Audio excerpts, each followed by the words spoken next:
શું તમે જાણો છો કે કેટલાક પક્ષી કાર કરતા પણ મોટા મારા બનાવે છે અને તેમાં સેંકડો પક્ષીઓ એક સાથે રહે છે? આ સામાજિક વણકર. આ પક્ષી એપાર્ટમેન્ટના આર્કિટેક્ટ થી પણ વિશેષ રચના કરે છે. દક્ષિણ આફ્રિકાના ભયંકર રણમાં જ્યાં તાપમાન તીવ્ર હોય છે તેમાં પણ આ પક્ષી રાત દિવસ મહેનત કરીને પોતાના રહેવા લાયક મારા એટલે કે ઘર બનાવે છે. તેમાં આ નાના પક્ષીઓ કંઈક અસાધારણ મારા બનાવે છે. જમીનથી ઊંચે કાંટાવાળા વૃક્ષોને ઉપયોગિતા થાંભલાવાળા પર સંતુલિત એક માળખું પણ વિશાળ તૈયાર હોય છે. આ આકાશમાંથી પડેલા ઘાસના ઢગલા જેવું લાગે છે. આ સૌ પક્ષીઓનું કામ છે. આ એક પક્ષી સામાજિક વણકર છે.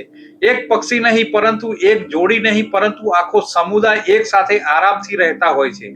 આ પૃથ્વી પર સૌથી મોટા પક્ષી દ્વારા બાંધેલા માળખા એટલે કે મારા બનાવે છે.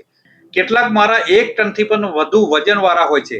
કેટલાક તો 100 વર્ષ સુધી આરામથી ટકી શકે તેવા. અંદર તે માત્ર મારો જ નહીં પરંતુ એક એપાર્ટમેન્ટ સંકુલ જેવો હોય છે. ડઝન પણ ક્યારેક સેંકડો ચેમ્બર તો નીચેની સંખ્યાબંધ લાઈનો. દરેક રૂમ કાળજીપૂર્વક વણાયેલા, દરેક પ્રવેશદ્વાર સુરક્ષિત હોય છે. આંતરિક ચેમ્બર બર્ફીલા રણની રાત્રિ દરમિયાન પણ ગરમી જાળવી રાખે છે અને બાહ્ય ચેમ્બર સરકતા સૂર્યથી પણ નીચે ઠંડા હોય છે.